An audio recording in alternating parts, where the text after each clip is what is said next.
All right, so I decided to make this video purely off of superstition. That's the truth. Purely off of superstition, I made this video.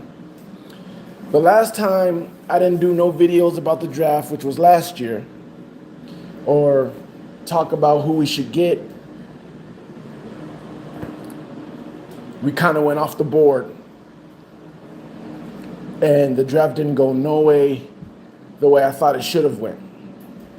So I'm superstitious. Maybe Jason was like, "Well, where's Real Talk Perez? Where's Pewter and Red podcast? Where are they?" He usually gives me some hints. I mean, me and Jason are like this. Me and Jason Light are like this. He drafts the way I feel like we should draft. I mean, countless times. He's picked players that I thought we should have picked, like Vernon Hargreaves, Noah Spence. Now again, that didn't work out, but he drafted what I was saying we should draft. And there's a lot of reasons why draft picks don't work out. And that necessarily doesn't mean that they were a bust. Could have been that the coaching staff, let them down, whatever. But yeah, what's his name? It's been a lot. Mike Evans. I mean, his first pick, Mike Evans.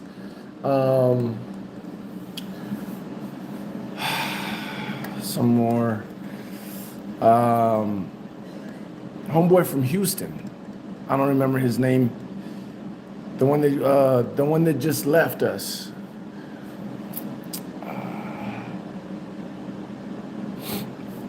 I don't remember. Can't remember his name right now. But the one from Houston College, and he left us, and I think he went to the Texans. I don't know. I'm not sure. Yeah, I think he went to the Texans. But we didn't give him a second contract. Kalijah Cansey. That's another one. Jason Light is either picking the player I'm saying to pick, or he's picking that position. Last year was not the case. So, again, purely off of speculation, or not speculation, purely off of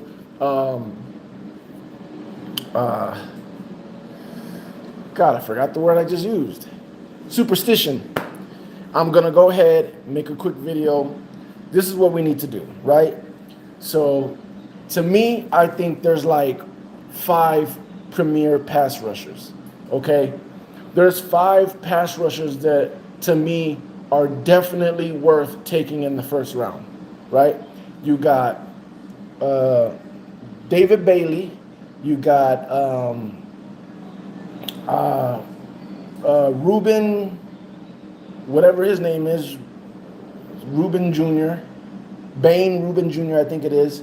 You got that one linebacker that everyone's telling him he's a defensive end or outside linebacker, right? I forgot his name. Then you got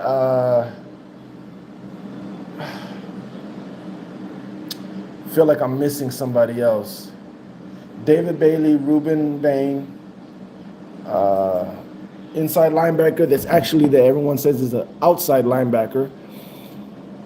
And I feel like I'm missing somebody.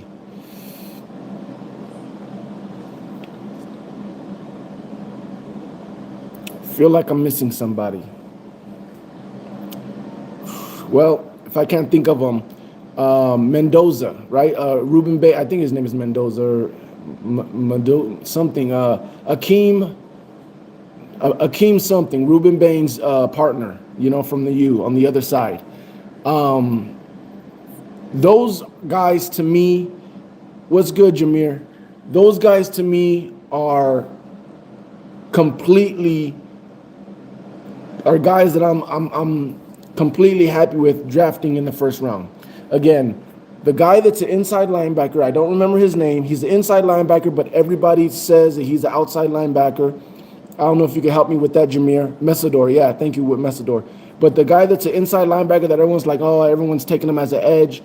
That guy, Ruben Bain, David Bailey, and Mesidor. I feel like there's one more that I'm missing, and I can't think of who it is.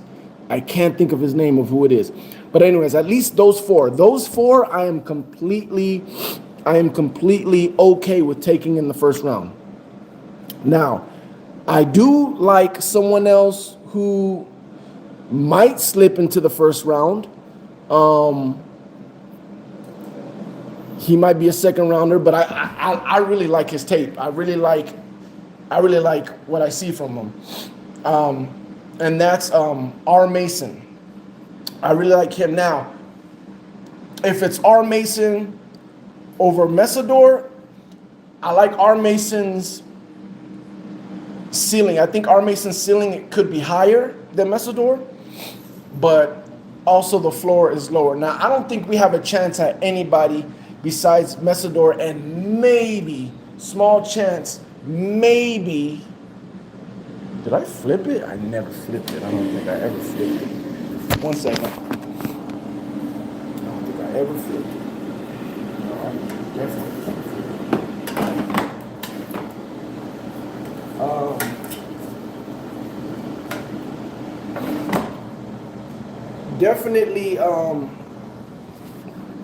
Definitely Mesidor, and there's a small chance that Bain Ruben or Ruben Bain, whatever his name is, that he falls to us. There's a small chance just because of his arms, right? The T-Rex thing. Even if he was to fall for us, the way I feel is you can't go wrong with either way. I feel like obviously Bain is, I think his name is Bain, right? Bain Ruben or something like that. The other dude from the U. He definitely has the highest ceiling, right? But he also has, listen, a lot of people keep talking about, oh, his arm thing, that doesn't mean anything. I don't care how short his arm length is. I don't care. He's a monster. He's a monster. And this is my thing. I think it's more of a factor than people are like, they just see pass rush and they're like, I love it. I think it's a bigger factor than people are giving it. Now, it might not be a factor versus regular teams, right? Regular tackles. It might not be a factor from, maybe, I'll say out of 17 games, maybe 10 games, maybe 11, 12 games, it might not be a factor, right? But there will be some games where it will be a factor. Here's the problem. It's probably going to be against tackles that are in Pro Bowl or playoff caliber type of tackles. Tackles that are like in the playoffs, that are like Pro Bowlers and stuff like real good tackles, right? Good tackles. He's probably going to be non-existent. I don't know, but I'm just saying there's a big chance that can happen. And it ain't about, oh, is he going to have a whole bunch of sacks in the NFL? He probably will have a whole bunch of sacks in the NFL. That's not what I care about. What I care about is, will he be able to perform in the playoffs? And I don't mean like in the playoffs is the moment too big for him. No, what I mean is in the playoffs, more than likely, he's going to go against a higher caliber type of tackle. Now, regular tackles or tackles that are underneath or not as good, he's probably going to eat them whether they got good length or not. He's probably going to eat them up. But that's not what I'm worried about. I'm worried about once we get into the playoffs and now you're not going against trash or average tackles. Now you're going against pretty good tackles that actually do know how to use their length. Are you going to get stuck? And that's the risk that I think you take with him. And I think that risk is a little bit more than people think. Now, if we take him over Mesidor, which again, I don't think he's going to be there, but there is a small chance, very small. And if that situation is there, I wouldn't be mad if we took him over Mesidor because again, there's a higher ceiling. But I wouldn't be mad if we took Mesidor over him either, because I think Mesidor is. I'm gonna be honest with you. I think that's exactly what we need right now. To be dead honest with you, I think he's ready to go. And yeah, he's a little older, but I don't care. I think that's exactly what we need. So now, if we do have the choice between Ruben and Mesidor, I would love to trade back. I would love to trade back. Now, even if Mesidor is there and Ruben's not there, if you know you can trade back and still get Mesidor or R. Mason, I would definitely take that chance. I would definitely take that chance. I love R. Mason's get off. I love his moves. I just know that Mesidor is more like plug and play. So that's how I feel about those three, because I think those are the three that we have a chance in the first round.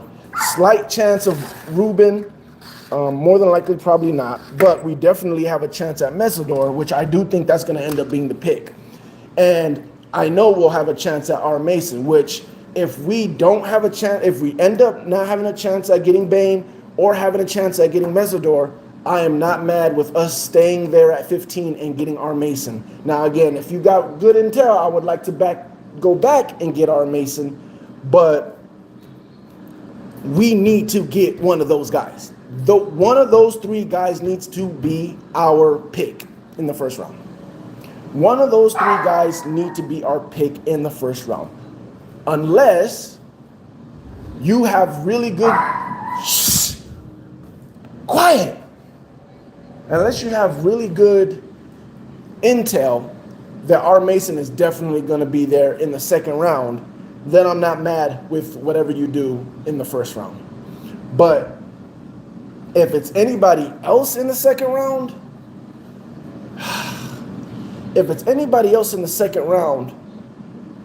like any other defensive end or edge that we get in the second round, then by God, we better have gotten an inside linebacker in the first round.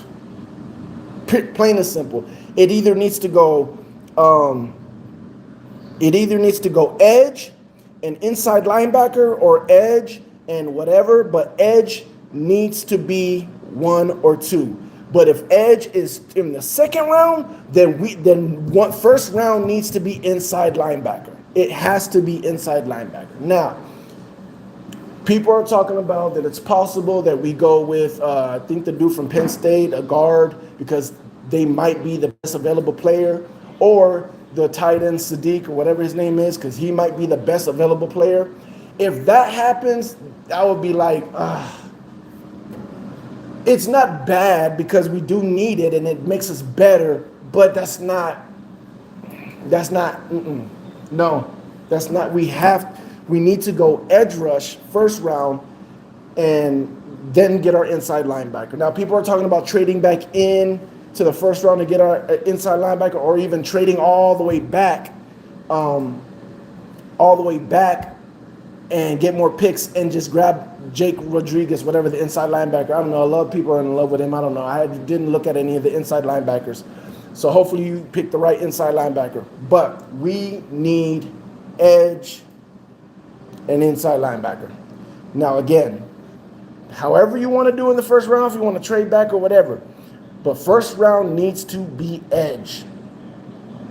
The only way second round is okay with getting edge in the second round is if, one, it's R. Mason, or even Mesidor somehow that happens, I don't know. It's either one of those in the second round. If we get one of those in the second round, I really don't care what we do with the first round. You know what I'm saying, to be honest. But I would like it to be inside linebacker, because I don't want to get an inside linebacker with a third rounder or a fourth rounder. But if we do get the edge in the first round, the perfect draft would be edge, first round, second round, inside linebacker. That's what it's got to be. I don't want Howell. I don't want Howell at 15. I don't want him at 15. Now, if we trade all the way back and get a whole bunch of picks and then get Howell like close to like the ending of the first round, I'll be okay with that. But for 15, I don't want Howell. I don't want Howell. So that's how I see the draft. I don't want a tight end. If they get him, they paid K for no reason. Yeah, I mean, yeah, I feel you. So that's how I'm looking at the draft. I hope This is a big draft. Jason Light said it, and it wasn't one of those situations where he's just saying what to say because he's a he's a GM. He said it because it really is an important draft. It's a big draft. It's a big draft this year. So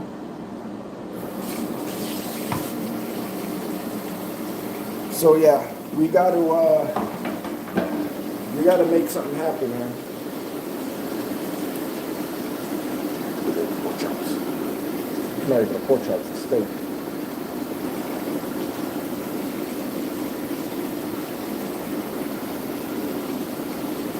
So, what about Allen linebacker? I really don't, again, I didn't look at the inside linebackers, so I can't sit here and be like, I don't want Allen, I don't want this, I don't want that. Off of stats alone, I would love to go with Rodriguez. Someone that really that turns the ball over. Antoine Winfield at inside linebacker. But I also heard he's given up a lot of yards in coverage. Really, the most important thing about our inside linebacker has to be coverage, man. We need someone that can cover. If the guy can cover but he don't get turnovers, that's fine with me. But I'd rather have a guy that covers and don't get turnovers than a guy that can't cover but he gets turnovers. What's the point? What's the point? It just don't make sense. We need someone that can cover. So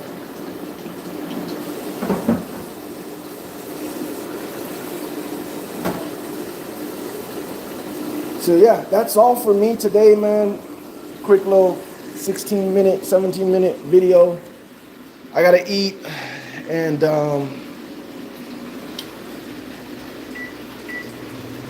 yeah, I'm trying to think. Is that it?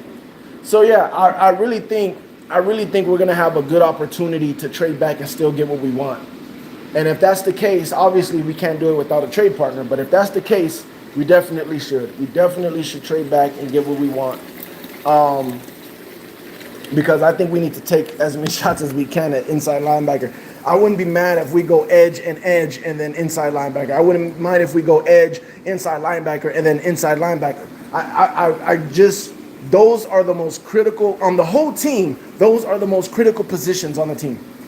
Those two positions is literally what killed us last year. It's just those two positions, inside linebacker and edge. Those are the two positions that killed us last year. It just murdered us. We have to figure that out. We have to figure that out. So I don't care how many shots we take at those positions. Obviously, I think another position should be some point in time a corner, because we're getting low on corner when we talk about depth. I wouldn't mind another tight end way later, Obviously, you can never have enough guards or just, linemen. So whenever that's available, but we got to focus first on that defense, man. Focus on that defense. I'm not worried about wide receivers at all. We should not be taking a wide receiver or running back.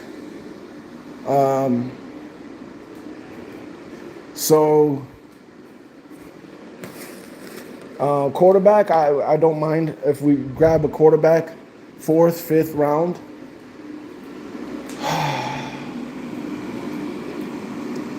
But yeah, safety, we don't need safeties. We don't need any safeties. We are full with safeties. Probably one of our biggest depth is safeties.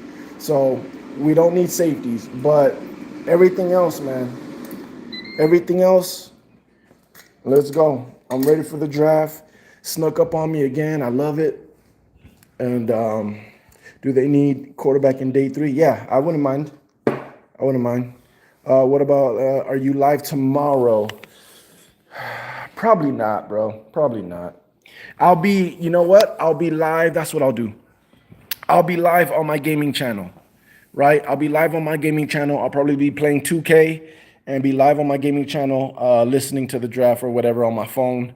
And you guys could be there. If you guys want to be with me live, you guys could be there. My gaming channel, I believe, is Homeboy Homebody. HOME, home, BOI, boy, Homeboy Homebody. Same. Yeah, you guys can figure it out. Homeboy, boy with a BOI, and then homebody. So what up, OG? What up?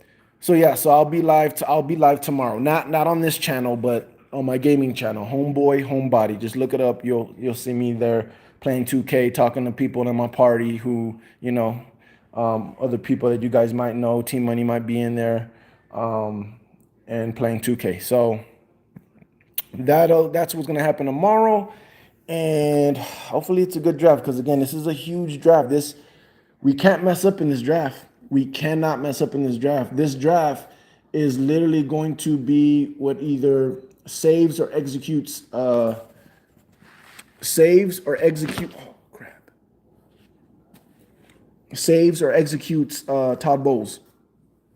Todd Bowles needs to stop thinking that he can make flamboyant with freaking crap, and needs to get some real recipes so we can cook up on that defense. I'm tired of people thinking our defense is not good no more. Or Tabos don't know what he's doing. He needs the talent. He needs the talent, and we got talent, but those two areas we are lacking big time in those two areas: edge rush and inside linebacker. So that's what we need to do. That's it. That's what we need to do. That needs to be our focus. I don't care about, we don't want to, we don't want to choose these players because we need we need that position. I don't. If Mesidor, if you got Mesidor as a 20 grade or a 30 grade, a 30 prospect, whatever, I don't care that you get him at 15. Get your guy. We need edge. We need edge. We need to take shots at edge in this draft. And I don't mean, edge where they're in the third round or the fourth round. I don't need that type of, we don't need to take that type of shot. We need a solid, good percentage shot. That's the best way I can say it. We need a good percentage shot. We don't need no fadeaways. We need to, sit there and, okay, let's take this nice, easy layup shot right here and give it a go. I don't care where you guys got them at. One of those three is what I prefer. Anyways, I got to eat because I'm feeling nauseous right now, and I already worked out. So I'll talk to you guys later. You guys be safe, man.